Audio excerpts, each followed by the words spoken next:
So again, let us define what is mean. When we say mean, what is the keyword? Okay, very good, the average. Okay, how to get the average? Okay, to get the average, what we're going to do is we need to get the sum of the measures x divided by the number n of measures in a variable. Okay, so mean, it is symbolized by this. Okay, this is capital letter X, anak. Then may guhit sa taas. We can read it as X bar.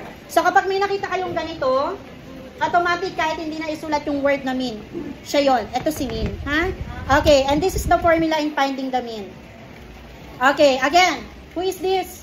Mean. And then this figure symbolize summation or the sigma.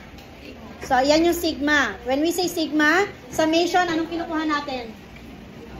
Yung sum. Sum ng ano? Nung letter X. Small letter X. Ano po yung letter X na yon? The individual values, individual data.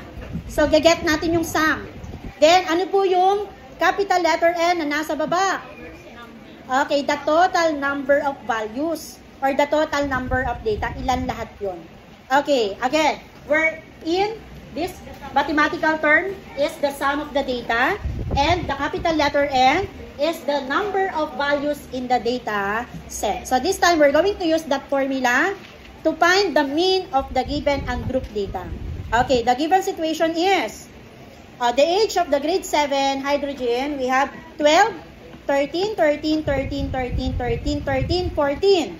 Oh, find the mean. Oh, how to find the mean? Okay, step number 1, we need to add what? Anong tawag natin dito? The given data. So, how many data do we have?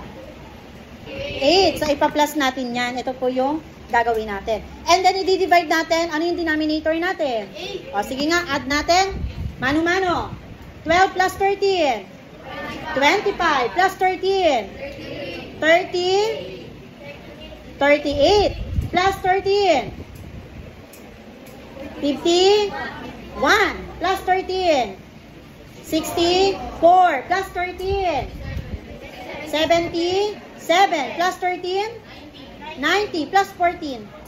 104. Si 104, kanino natin i-divide, anak? And what do you think is the answer? And that is the mean, 30.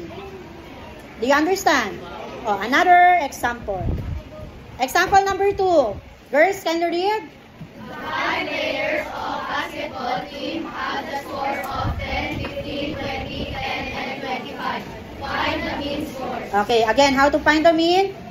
To find the mean, just get the, what is the keyword? The average. Very good. Okay, how to find the average? Ipagpa-plus po lahat ng given data. O, lahat ng given na number na yan. O, start. 10 plus 15. May tatawagin po ako. 25 plus 20. 45 plus 10. 55 plus 25. 80. Divided by? Ilan lahat? Oh, 80 divided by 5. Okay, the answer is 16. And that is the mean.